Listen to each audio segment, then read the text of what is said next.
Hi சொந்தங்களே, எப்படி இருக்கீங்க? 2 நாளைக்கு முன்னாடி டிபார்ட்மெண்ட் ஆஃப் ஹோம்லேண்ட் செக்யூரிட்டியிலிருந்து H1B விசா ப்ரோக்ராம் இருக்கு இல்லையா, அதுக்கு சில ரூல்ஸ் அண்ட் ரெகுலேஷன்ஸை அனௌன்ஸ் பண்ணியிருக்காங்க. ஸோ இந்த ரூல்ஸ் அண்ட் ரெகுலேஷன்ஸ் ஏற்கனவே H1B வச்சிருக்கிறவங்களுக்கும் இல்லை இதுக்கப்புறம் H1B வந்து வாங்க போகிறவங்களுக்கும் எந்த அளவுக்கு எஃபெக்ட் ஆகும், இதுக்கப்புறம் வர ட்ரம்ப் அட்மினிஸ்ட்ரேஷன் இந்த ரூல்ஸ் அண்ட் ரெகுலேஷன்ஸ்லாம் எந்த அளவுக்கு அவங்க சேஞ்ச் பண்ணுவாங்க அப்படிங்கிறத பற்றி இந்த வீடியோவில் ஃபுல்லாக பார்க்க போகிறோம். வாங்க. ஸோ H1B விசானா என்ன ப்ரோ அப்படின்றவங்களுக்கு, H1B விசானா என்ன, எலிஜிபிலிட்டி க்ரைட்டீரியா, யாரெல்லாம் அப்ளை பண்ணலாம், எப்போ அப்ளை பண்ணலாம், அதில் இருக்க ரெஸ்ட்ரிக்ஷன்ஸ் எல்லாம் என்ன, இதெல்லாம் வந்து ஏற்கனவே ஒரு வீடியோவாக போட்டிருக்கேன். அதோட லிங்க் நான் இந்த இடத்துல கார்டில் கொடுக்குறேன், அங்கே போய் செக் பண்ணி பார்த்துக்கோங்க. Coming to this video context, Department of Homeland Security Federal Registerல 400 பக்கத்துக்கு மேலே இந்த கைட்லைன்ஸை ப்ரொவைட் பண்ணியிருக்காங்க. அதிலிருந்து H1B சம்மந்தப்பட்ட ஒரு முக்கியமான 4 பாயிண்ட்டை இந்த வீடியோவில் பார்க்க போகிறோம்.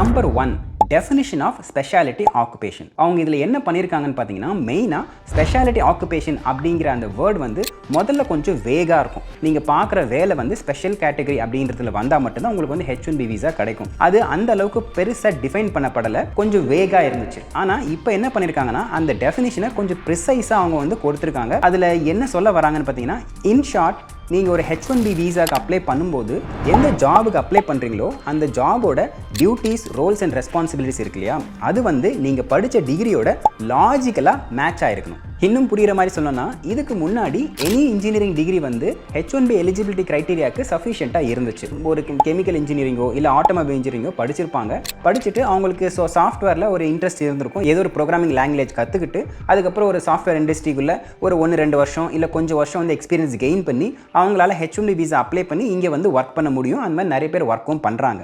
ஆனால் இதுக்கப்புறம் என்ன ஆகும்னு பார்த்தீங்கன்னா, இப்போ H1B விசாவில் முக்கால்வாசி இங்கே வந்து சாஃப்ட்வேர் ஜாப்ஸ் தான் இருக்கும். Say for example coding, testing, implementation இந்த மாதிரி இருக்குன்னு வச்சுக்கோங்களேன். ஸோ இந்த மாதிரி ஜாப்ஸுக்கு அப்ளை பண்ணும்போது இதுக்கப்புறம் நீங்கள் அப்ளை பண்ணுற அந்த ஜாப் டியூட்டியும் நீங்கள் படித்தது வந்து ஆட்டோமொபைல் இன்ஜினியரிங், அதுக்கும் இதுக்கும் என்ன சம்மந்தம் அப்படின்ற மாதிரி ஒரு பெரிய கேள்விக்குறி வர மாதிரி அவங்க வந்து அந்த ஸ்பெஷாலிட்டி ஆக்குபேஷன் அப்படின்ற அந்த கேட்டகரியை கொஞ்சம் ரிஃபைன் பண்ணி வச்சுருக்காங்க. நான் வந்து நான் ஐடி கேட்டகரியில் இன்ஜினியரிங் படிச்சுட்டு இருக்கேன், என்னால் அமெரிக்கா வர முடியாதா அப்படின்னு கேட்டிங்கன்னா, உங்கள் கேஸில் நீங்கள் வந்து எக்ஸ்ட்ரா டாக்குமெண்டேஷன்ஸ் ப்ரொவைட் பண்ணுற மாதிரி வரலாம். இந்த கேள்வி எல்லாருக்குமே இருக்குது. இது எப்படி ப்ளே ஆகும்னு சொல்லிட்டு பொறுத்து இருந்தால் பார்க்குற மாதிரி இருக்கும். ஆனால் ஆட்டோமொபைல் இன்ஜினியரிங் எடுத்திங்கன்னு வச்சுக்கோங்களேன், நீங்கள் ஆட்டோமொபைல் கம்பெனியில் வந்து ஒர்க் பண்ணுற மாதிரி இருந்தால் உங்களுக்கு வந்து ஸ்ட்ரெயிட் ஃபார்வர்டாக வந்து லாஜிக்கல் கனெக்ஷன்ஸ் ஆல்ரெடி எஸ்டாப்ளிஷ்டாக இருக்கும். இதுவே இல்லாமல் வேறு ஒரு ஃபீல்டு மாறுற மாதிரி இருந்தால் அந்த ஃபீல்டுக்கு உங்களோட டிகிரிக்கும் எந்த அளவுக்கு லாஜிக்கலி கனெக்டட் அப்படின்ட்டு எக்ஸ்ட்ரா டாக்குமெண்டேஷன்ஸ் ப்ரொவைட் பண்ணுற மாதிரி வரலாம்.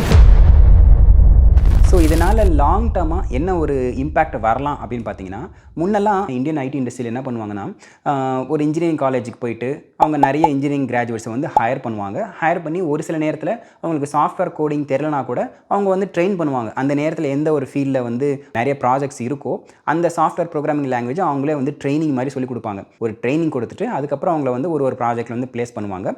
இந்த மாதிரி வந்து இந்தியன் ஐடி கம்பெனிஸில் பண்ணுறது வழக்கம். ஆனால் இதுக்கப்புறமா என்ன ஆக வாய்ப்பு இருக்குதுன்னு பார்த்தீங்கன்னா, US ப்ராஜெக்டாக இருந்தால் நான் எனி இன்ஜினியரிங் டிகிரியை வந்து அவங்க எடுக்கிறதுக்கு பதிலாக ஸ்பெசிஃபிக்காக வந்து ஐடி, கம்ப்யூட்டர் சயின்ஸ் இல்லை சாஃப்ட்வேர் இன்ஜினியரிங் இந்த மாதிரி கேட்டகரியை மட்டும் அவங்க வந்து ஸ்பெசிஃபிக்காக சூஸ் பண்ணி எடுக்கிற மாதிரி ஒரு ரிக்குவயர்மெண்ட்டு வரத்துக்கு வாய்ப்பு இருக்குது. ஸோ இதனாலேயே இன்னும் ஒரு ஸ்டெப் பேக் பண்ணி யோசிச்சோன்னு வச்சுக்கோங்களேன். இப்போது இன்ஜினியரிங் படிக்க ஒருத்தங்க ஜாயின் பண்ண போகிறாங்க, அப்படி இல்லை ஒரு கேட்டகரி சூஸ் பண்ண போகிறாங்க அப்படின்னும் போது US போயே ஆகணும் அப்படின்னு ஆஸ்பெராக இருக்கிற ஸ்டூடெண்ட்ஸ் வந்து இதுக்கப்புறம் எனி இன்ஜினியரிங் டிகிரி சூஸ் பண்ணலாம் அப்படிங்கிற அந்த ஒரு தாட்டு இல்லாமல் இதுக்கப்புறம் IT, CS and software engineering மட்டும்தான் சூஸ் பண்ணணும் அப்படிங்கிற மாதிரி கொஞ்சம் வேல்யூ வந்து இன்க்ரீஸ் ஆகிடும், இல்லை டிமாண்ட் இன்க்ரீஸ் ஆகிடும் அப்படிங்கிறது என்னோட ஒரு தாட். ஸோ இந்த ஸ்பெஷாலிட்டி ஆக்குபேஷன் டெஃபினிஷன் வந்து இப்போ வந்தது கிடையாது. ஆக்சுவலாக போன வாட்டி ட்ரம்ப் அட்மினிஸ்ட்ரேஷன் இருக்கும்போதே அவங்க வந்து ஒரு ரூலாக கொண்டு வராங்க, ஒரு மெமோவாக கொண்டு வந்தாங்க. நிறைய பேர் நான் ஐடி ரிலேட்டடாக இருக்கவங்களுக்கு H1B எக்ஸ்டென்ஷன் பண்ணும்போது நிறைய பேருக்கு ரிஜெக்ஷன்ஸ் வந்தது. அது நம்ம நிறைய இந்த சோஷியல் மீடியாவில் நமக்கு தெரிஞ்ச ப்ராஜெக்ட்டில் கூட நிறைய பார்த்துருப்போம். ஸோ அப்போவே வந்து என்ன பண்ணாங்கன்னா, ஒரு சில பேருக்கு ரிஜெக்ட் பண்ணும்போது படித்த டிகிரியும் நீங்கள் இப்போ வேறு பார்த்துக்கிட்டு இருக்க இந்த ரோல்ஸ் அண்ட் ரெஸ்பான்சிபிலிட்டி மேட்ச் ஆகலை அப்படிங்கிற மாதிரி நிறைய ரிஜெக்ஷன்ஸ் அப்போவே வர ஆரம்பிச்சிது. ஸோ இந்த ரூல் வந்து திடீர்னு இப்போ பைடன் அட்மினிஸ்ட்ரேஷன் கொண்டு வந்த ரூல் மாதிரி தெரியல. இது ஆக்சுவலாக அப்போத்துலேருந்தே வந்து இருந்துட்டு இருந்த ரூலை இப்போ பைடன் அட்மினிஸ்ட்ரேஷன் என்ன பண்ணிட்டாங்கன்னா, கரெக்டாக இதுதான் டெஃபினிஷன் அப்படின்ற மாதிரி அவங்க வந்து ரூலில் வந்து கொண்டு வந்திருக்காங்க. சரி, ஓகே ப்ரோ, ஸ்பெஷாலிட்டி ஆக்குபேஷனை வந்து கரெக்டாக டிஃபைன் பண்ணிட்டாங்க, சரி. ஆனால் நான் இப்போது H1Bயில் அமெரிக்காவில் சாஃப்ட்வேர் இண்டஸ்ட்ரியில் ஒர்க் பண்ணிக்கிட்டு இருக்கேன். ஆனால் நான் படித்த டிகிரி வந்து நான் ஐடி கேட்டகரி. ஸோ இப்போ நான் எக்ஸ்டென்ஷனுக்கு போகும்போது எனக்கு பிரச்சனை வருமா அப்படின்ற ஒரு கேள்வி உங்களுக்கு இருக்கலாம். அண்ட் நிறைய பேருக்கு வந்து கொஞ்சம் பயமும் இருக்கலாம். அதை அட்ரஸ் பண்ணுற மாதிரி தான் ஒரு செகண்ட் ரூல் இருக்குது. அதை பற்றி இப்போ நம்ம பார்க்கலாம். இதில் ரெண்டாவது மெயின் சேஞ்சஸ் என்ன அப்படின்னு பார்த்தீங்கன்னா difference to previously approved policy. அப்படின்னா என்ன? ஆக்சுவலாக 2017க்கு முன்னாடி வரைக்கும் ஜென்ரலாக டிபார்ட்மெண்ட் ஆஃப் ஹோம்லேண்ட் செக்யூரிட்டியில் என்ன ஒரு நோஷன் இருந்துச்சுன்னு பார்த்தீங்கன்னா, எக்ஸ்டென்ஷனுக்கு அப்ளை பண்ணும்போது H1Bயில் நீங்கள் எக்ஸ்டென்ஷனுக்கு அப்ளை பண்ணும்போது உங்களோட ரோல்ஸ் அண்ட் ரெஸ்பான்சிபிலிட்டிஸ் ப்ரீவியஸ்லாக இருக்கிற அந்த H1Bக்கும் இப்போ நீங்கள் எக்ஸ்டென்ஷன் அப்ளை பண்ணுற H1Bக்கும் அந்த அளவுக்கு பெருசாக ரோல்ஸ் அண்ட் ரெஸ்பான்சிபிலிட்டிஸ் மாறலை அப்படின்னா அவங்க வந்து முன்னாடி அப்ரூவ் பண்ணாங்களே H1B, அப்போ வந்து உங்களுக்கு ஒரு செக்ஸ் அண்ட் பேலன்சஸ் போயிருக்கும். ஏன்னா ஒரு H1B ஃபஸ்ட்டு அப்ளை பண்ணும்போது அவங்க நிறைய டைம் எடுத்துப்பாங்க. ஏன்னா அவங்க வந்து ஒரு பெரிய லிஸ்ட்டே இருக்குது. அவங்க வந்து உங்களுக்கு ஒரு பேக்ரவுண்ட் செக் இந்த மாதிரி நிறைய ப்ராசஸ்லாம் போகும்.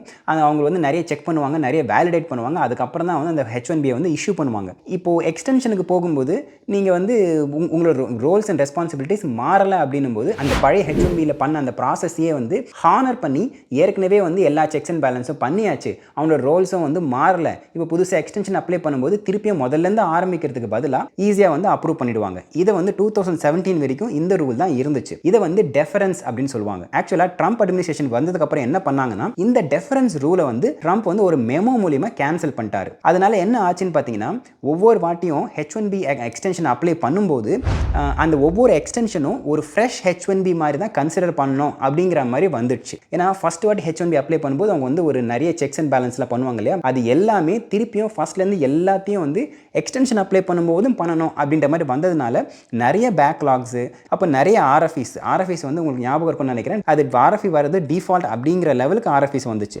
ஸோ அதெல்லாம் ஏன்னு பார்த்தீங்கன்னா இந்த டெஃபரன்ஸ் ரூலை வந்து ஒரு மெமோ மூலியமாக கேன்சல் பண்ணதுனால ஒரு பெரிய குளறுபடி வந்துச்சு. இதை வந்து திருப்பியும் பைடன் வந்ததுக்கப்புறம் 2021 பைடன் வந்ததுக்கப்புறம் என்ன பண்ணிட்டாருன்னா, முன்னாடி வந்து ட்ரம்ப் போட்ட மெமோ வந்து கேன்சல் பண்ணிட்டார். ஸோ இதை வந்து இவ்வளோ நாளாக மெமோவில் மட்டும்தான் அது இருந்துச்சு. ஆனால் இப்போது பப்ளிஷ் பண்ணியிருக்கிற இந்த January 17 தான் இந்த ரூல் வந்து ஆக்சுவலாக எஃபெக்டிவ் ஆகும். இது வந்து பாலிசி மெமோவாக இல்லாமல் ஃபார்மல் ரெகுலேட்டரி ரிஃபார்மாக கொண்டு வந்துட்டாங்க.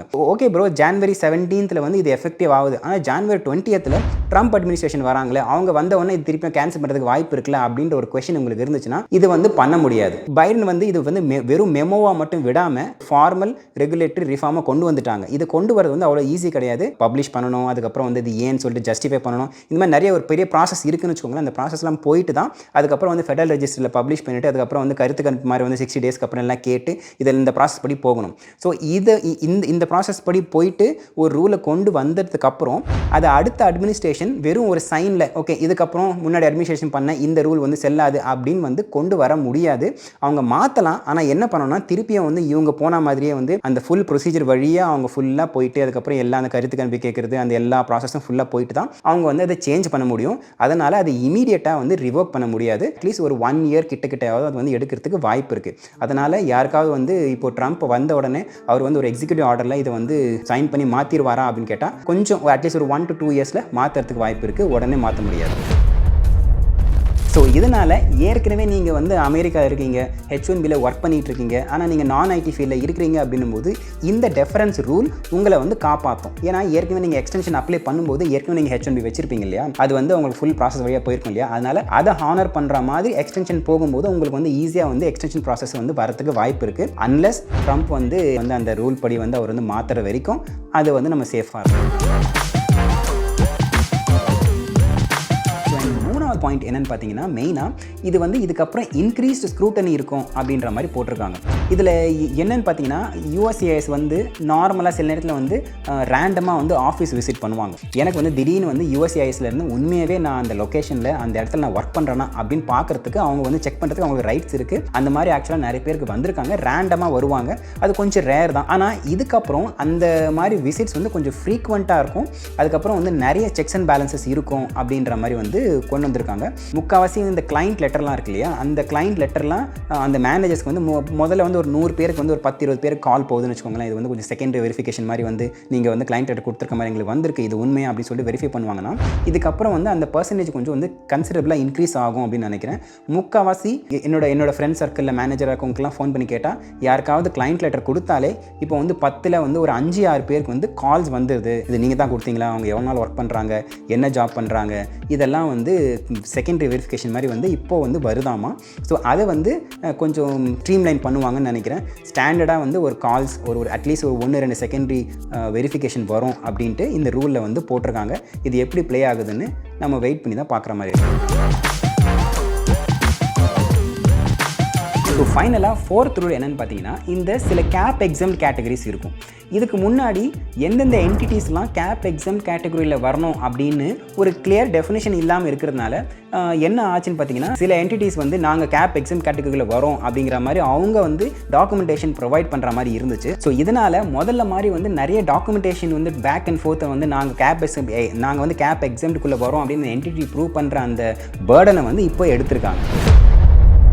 ஸோ ஃபைனலாக நான் மேலே சொன்ன இந்த பாயிண்ட்ஸ் எல்லாமே என்னோட பர்சனலான டேக் தான். நான் ஒரு இமிகிரேஷன் அட்டார்னி கிடையாது. ஸோ ஒவ்வொருத்தவங்களுக்கும் அவங்களோட கேஸுக்கு ஏற்ற மாதிரி அவங்களோட இமிகிரேஷன் டிசிஷன்ஸ் மாறும். அதனால் எந்த ஒரு டிசிஷன் எடுக்கிறதுக்கு முன்னாடியும் தயவுசெய்து ஒரு இமிகிரேஷன் அட்டார்னியை கன்சல்ட் பண்ணுறது நல்லது. ஸோ அவ்வளோதாங்க. இதே மாதிரி இன்னொரு இன்ட்ரெஸ்டிங்கான வீடியோ உங்களுக்கு சந்திக்கிறேன். அது வரைக்கும் thank you, tata, take care, bye bye and சொந்தம் தொடர சப்ஸ்கிரைப்.